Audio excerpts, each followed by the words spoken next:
Michael, how big a moment was the Isaac Rodder barrel shoulder charge? What were your thoughts on that? Is that penalty try? I think so, yeah. I do. But we got the ball on the line this year. He called it out. Called it out. Got the ball on the line this year, so that was good. But I think I felt that, and I want to make it clear, obviously, England were the better team, deserved to win. Well, they had us under pressure for many moments of the game, and I thought we resisted really well. So I don't want it to be seen like a carry-on.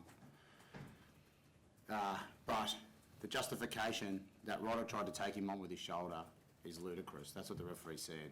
That's what you do when you carry the ball. So I went to the referees meeting that they had here in the first week before the Wales game, and they referred back to the Owen Farrell tackle against South Africa. And the referees left Angus Gardner hanging out to dry by saying that that should have been a penalty, right, in front of all the coaches. And now, if that's a penalty, this is 3 penalties. I mean, you score there, and then it's been a half time. How frustrating is that to think of what maybe you could have done? Yeah, maybe, whatever. There's still 40 minutes of the game to play, which we can manage and control, right? And we didn't do that. I thought we kicked the ball away too much. We did score 2 other tries as well that never even went back to some type of referral for ball. Like, in the first one that he said was forward pass, he's now supposed to say, is it to try, yes or no? Right? That's the way that this season with the TMO is being managed here in Northern Hemisphere. First time we've been playing with it. None of that happened. And the ball went out of his hands backwards, as did Hooper's one. It's a 25 metre pass. I didn't know you could throw one that long, to be honest, right? 25 metre pass. It goes out of the back of it goes backwards out of his hand, and it goes forwards like they're the rules. I don't think they're the right rules, but I think they're the rules, right? And they didn't even stop to look at them.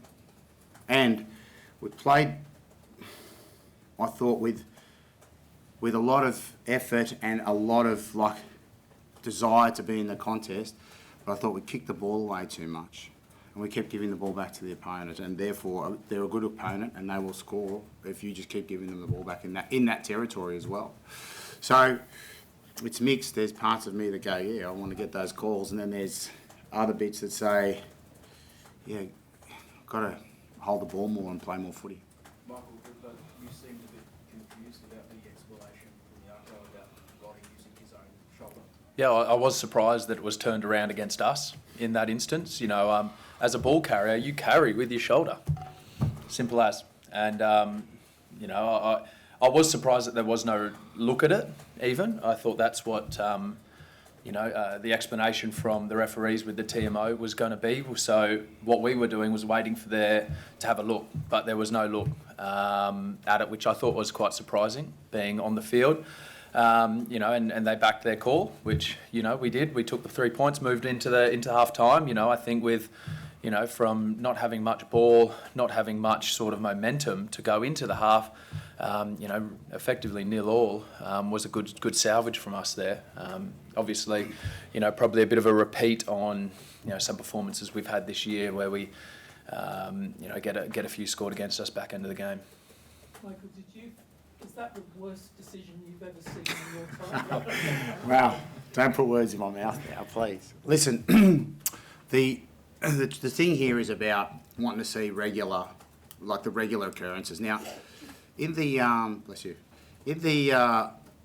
first try that was disallowed against us, the guy was about to go back and kick the goal. They played the video on the screen 5 times in a row until someone took notice, and then the TMO decided he was going to check it, and within 30 seconds they decided it was a no try. So then you cut forward to the one at 40 minutes. There's no look whatsoever. I was asking our management to inquire with the 4th official as to why there's no look. The 4th official told our manager time is up. Now, that is not an excuse as to why you can't look at the video replay. So I'm not sure what's happening in that regard. And it's funny, like when Israel Folau goes up to catch a ball and 2 guys go up on a single lift and that guy gets knocked over, Israel gets suspended, and it's his fault somehow. And then when Isaac Rodder runs at a guy like he would any other guy. And I'm not saying he even intended it, but it doesn't matter. That's not the issue. Intent, it's our fault again. So I'm not sure if we are doing something particularly wrong in coaching or in the way that we're bringing that out, but they're pretty significant and pretty obvious. I don't think that there's anything too unclear about that. I don't think there's a lot of speculation required. With regards to the stuff on the television replays, do you think it has anything to do with the home crowd? Yeah, of course it does. People are only human. But look, in Wales, the crowd was going crazy about Samu Karevi tried to charge a ball down and hit the player late, apparently, according to them. And Ben O'Keefe stood firm. He made his decision. He looked at the replays and he backed what he felt. And I think that I don't even mind that, mate. I don't even mind if he takes a look. There's high stakes, but you need to spend the time on it and say, did it go out of the back of the? Did it go backwards out of the hands and travel forward after that? I'm not even going to go back to passes that I've seen in that part of the field before that have gone forward and not been called up, but of this exact field. But mate, that's the thing. And I feel a bit for the Rodder. He's done a great job to get there and score. But at the end of the day, we were 13-all at half time. We didn't get the try, right? So that's the way it is. In the second half, we gave away too much possession, and I thought we defended pretty well all round, but just the bulk of possession ends up telling eventually against a big, strong team like England.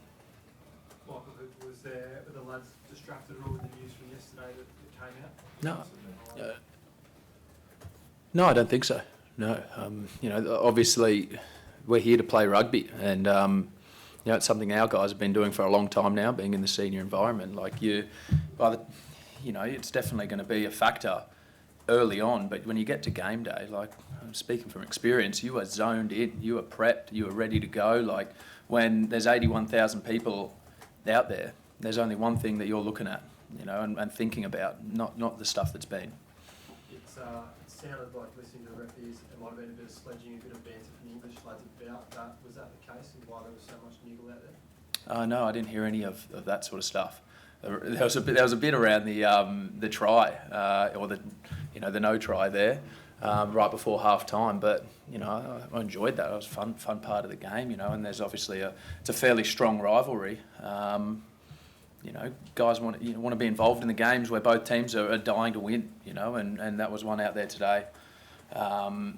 Look, we were unable to relieve pressure. We could absorb, but we just weren't able to relieve pressure and get our game going today. That effectively killed us. Just your reflections on the year as a whole, it's been a tough one, not the way you wanted to finish 2018. Yeah, it's been a tough one. Yeah, it would have been a nice little tick on the end of the year and a little energy boost going into the off season. Hasn't eventuated, unfortunately. Yeah, it's been a tough year. We've learned a hell of a lot. A lot of our guys, I'm sure staff, I'm sure I certainly have, being part of the leadership team and in my role as captain, a hell of a lot, and we've got to be that way. Got to be that way taking it into next season. We've got a couple of days now to digest and really look forward to what's going to be next year, and we're going to have to take this, the tough lessons and move on. Michael, Eddie Jones was suggesting that there should be a centralised system in Australia because there's not enough players and you've got the provinces that are bankrupt having a major say in what goes on. I'm interested in your thoughts on that. Look, we're trying to work. I'm not in a position really to control the machinations behind the scenes, but I'm doing my very best to build really strong relationships with the coaches of the CEOs of the 4 teams that represent Australia in Super Rugby. We've had a good round of meetings before we came on the tour, and we agreed to some basic principles about some central preparation for players next year, which will be starting off with a national camp together for the players. So we're going to be able to work more with those guys through relationships that we're building. And you've got to give and take in those as well. They're trying to do their best too. So as far as the behind the scenes structure, obviously that's not in my direct domain. I can always give my opinion, but I can still affect and be involved by building good relationships with Dave Vessels from Melbourne, Brad Thorne, Dan McKellar and Daryl Gibson, and intertwine with them as much as possible so that next year we're, first of all, as fit as we've ever been, so we can play the game that we want to play. Overall for you, must be glad to see the end of 2018. Not really. Mate, I love footy. Well, what you can't, in the post-match, the lady asked me about that. She used the Latin term. I think the Queen's used it before, but I wasn't going to use it. But I love footy, and you can't just have the good bits.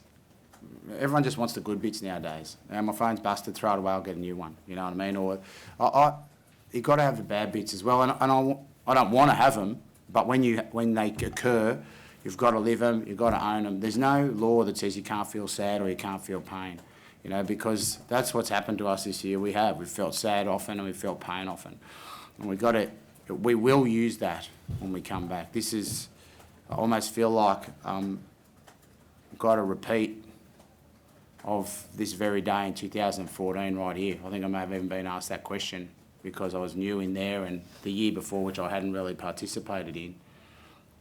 And there's a lot of great people in our team and a lot of great things happening behind the scenes that right now aren't turning themselves into wins, but we'll turn them into wins next year.